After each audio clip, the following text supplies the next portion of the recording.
Hi students, मेरा नाम है सृष्टि और आज का हमारा वीडियो थोड़ा सा लेंदी होने वाला है बिकॉज आज के वीडियो में हम फंड फ्लो स्टेटमेंट के इंपॉर्टेंस, ऑब्जेक्टिव, लिमिटेशन साथ में पढ़ने वाले हैं। तो चलो वीडियो को स्टार्ट करते हैं।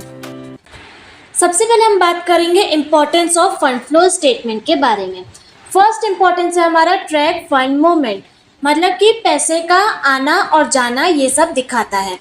फंड फ्लो स्टेटमेंट बताता है कि किस टाइम पीरियड में बिजनेस के पास पैसा कहाँ से आया, यानी कि उसका इनकम सोर्स क्या क्या है और कहाँ यूज़ हुआ, यानी कि उसने जो भी अपना खर्चा किया वो कहाँ कहाँ पे किया। ये एक कंप्लीट पिक्चर दिखाता है, पैसे के फ्लो को अच्छे से दिखाता है ताकि कोई भी पैसे की जो भी लेन देन है वो ऊपर नीचे ना हो जाए।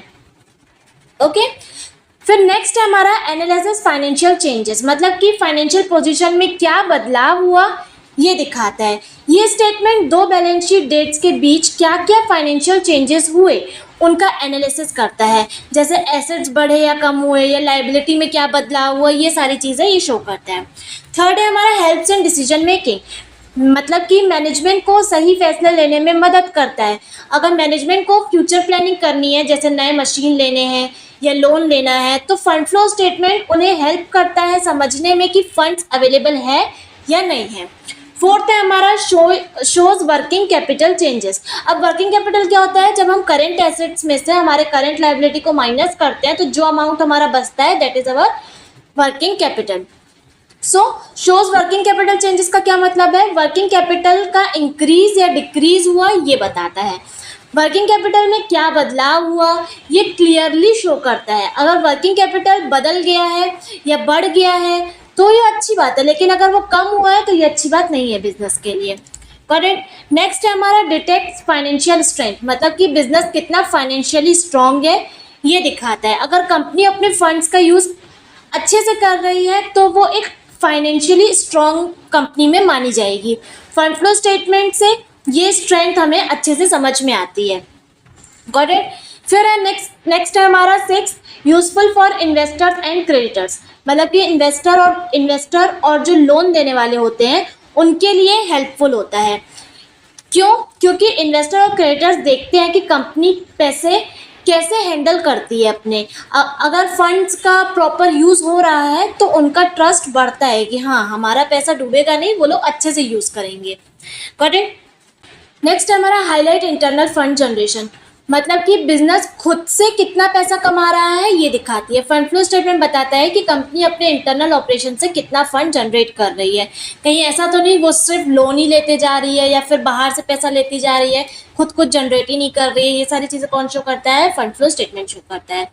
फिर 8 है हमारा आइडेंटिफाइज फंड शॉर्टेज, मतलब कि पैसे की कमी कहाँ हो रही है ये बताता है।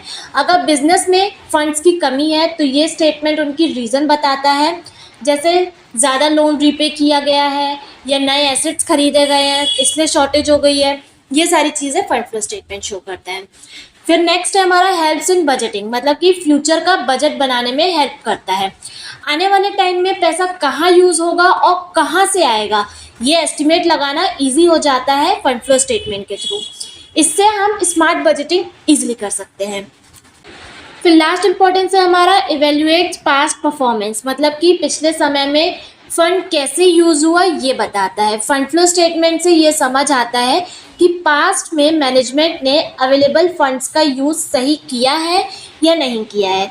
इससे उनकी परफॉर्मेंस का इवेल्युएशन होता है। अगर अच्छे से नहीं किया होगा तो अच्छे से करना सिखाएंगे उनको या फिर करेंगे उन लोग अच्छे से फंड का यूज़। अगर किया होगा तो उससे समझ में आ जाएगा कि इतने अच्छे से उन्होंने सारी चीज़ों को मैनेज किया है। ओके, तो ये हमारा था बेटा पूरा फंड फ्लो स्टेटमेंट का इंपॉर्टेंस। आई होप कि आपको इंपॉर्टेंस अच्छे से क्लियर हुए होंगे। अब हम आते हैं हमारे objectives of fund flow statements. चलो स्टार्ट करते हैं। फर्स्ट ऑब्जेक्टिव है हमारा, अच्छा ऑब्जेक्टिव चालू करने से पहले मैं आपको ये चीज़ बताना चाहूँगी कि जो फंड फ्लो स्टेटमेंट के ऑब्जेक्टिव्स है एंड जो इम्पोर्टेंस है वो लगभग सेम है, तो आप कंफ्यूज मत होना, ऑलमोस्ट सेम है, बस उनकी वर्डिंग्स अलग अलग हैं। ठीक है। फर्स्ट है हमारा to show source and use of fund, यानी कि पैसे का आना और जाना ये दिखाता है। फंड फ्लो स्टेटमेंट का मेन ऑब्जेक्टिव यही होता है बेटा कि पैसा कहाँ से आया और कहाँ यूज़ हुआ इसको शो करना। फिर नेक्स्ट है हमारा to explain changes in financial position, मतलब कि फाइनेंशियल पोजीशन में क्या बदलाव आया ये समझने में हेल्प करता है, मतलब 2 टाइम की बैलेंस शीट के बीच में क्या क्या चेंजेस आए हैं उनको ये क्लियर एक्सप्लेनेशन देता है। थर्ड है हमारा to analysis movement of working capital, मतलब वर्किंग कैपिटल में क्या मूवमेंट हुआ है ये बताता है, ये हमने इंपॉर्टेंस में भी पढ़ा था।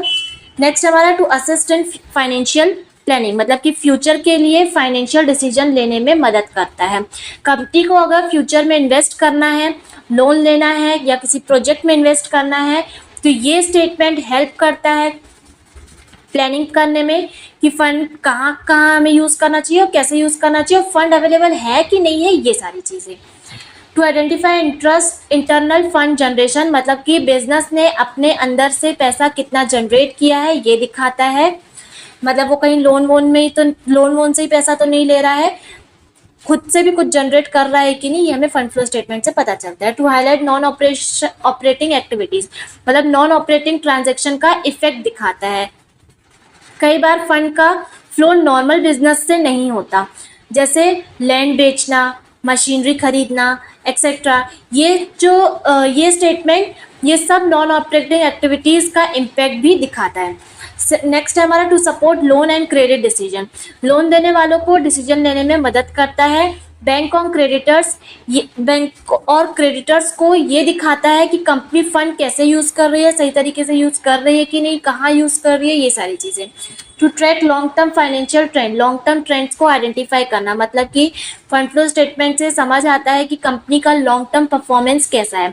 हर साल का पैटर्न देख के फाइनेंशियल हेल्थ का आइडिया मिल सकता है। Got it. To detect fund mismanagement, गलत तरीके से फंड का यूज़ हो रहा है या नहीं, ये पकड़ने में भी हमको हेल्प करता है। अगर कहीं पैसा वेस्ट हो रहा है या अननेसेसरी चीज़ों में लग रहा है तो ये स्टेटमेंट उस चीज़ को शो करता है जिससे हम अपने खर्चों को कंट्रोल कर सकते हैं। सो स्टूडेंट्स, ये थे हमारे कुछ ऑब्जेक्टिव और इम्पोर्टेंस थोड़े बहुत सिमिलर थे, आई नो, बट आप लिख सकते हो ऑब्जेक्टिव में इम्पोर्टेंस में ऑब्जेक्टिव बिल्कुल लिख सकते हो। ओके, सो अब हम बात करते हैं बेटा की लिमिटेशंस, कि इसकी क्या क्या खामियां हैं, फंड फ्लो स्टेटमेंट की क्या क्या खामियां हैं, इस चीज़ की अब हम बात करते हैं।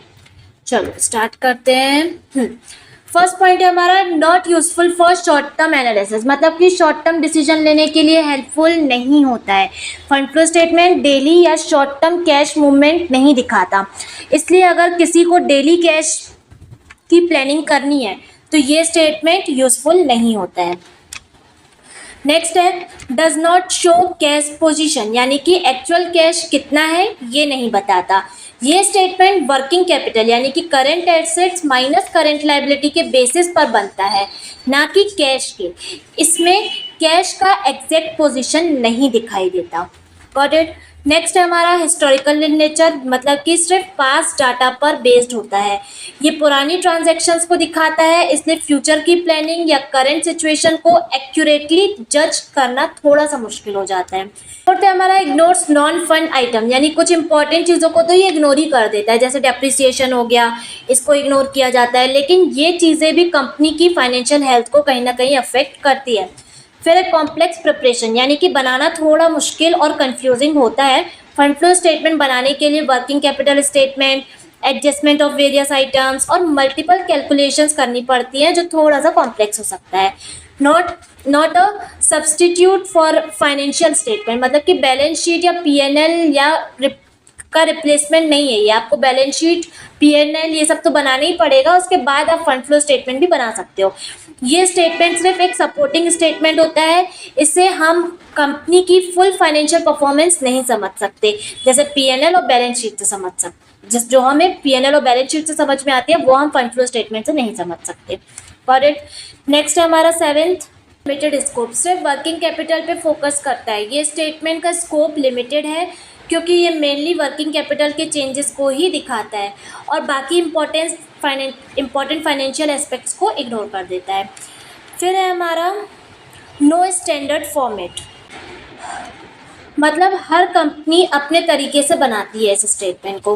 फंड फ्लो स्टेटमेंट का कोई फिक्स्ड या स्टैंडर्ड फॉर्मेट नहीं होता है जैसे बैलेंस शीट का होता है, इस वजह से हर कंपनी का फॉर्मेट अलग अलग हो सकता है।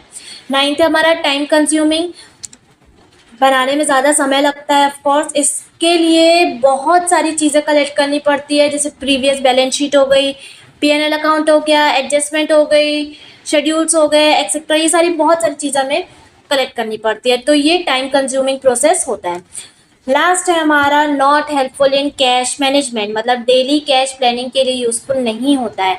अगर कंपनी को अपने डेली कैश फ्लो और आउटफ्लो मैनेज करने हैं तो फंड फ्लो स्टेटमेंट उस काम के लिए यूज़फुल नहीं होता है। उसके लिए कैश फ्लो स्टेटमेंट ज़्यादा बेटर होगा कि आप बना लो। सो स्टूडेंट्स, आज हमने देखा limitations, objectives, importance of fund flow statement. अगर आपको किसी भी टॉपिक पे, किसी भी पॉइंट में कोई भी डाउट हो तो कमेंट में ज़रूर पूछना। एंड वीडियो कैसा लगा ये भी बताना कमेंट पे। एंड अगर और किसी टॉपिक पे भी वीडियो चाहिए हो तो कमेंट में ज़रूर लिखना। ओके, मिलते हैं नेक्स्ट वीडियो में एक नए टॉपिक के साथ।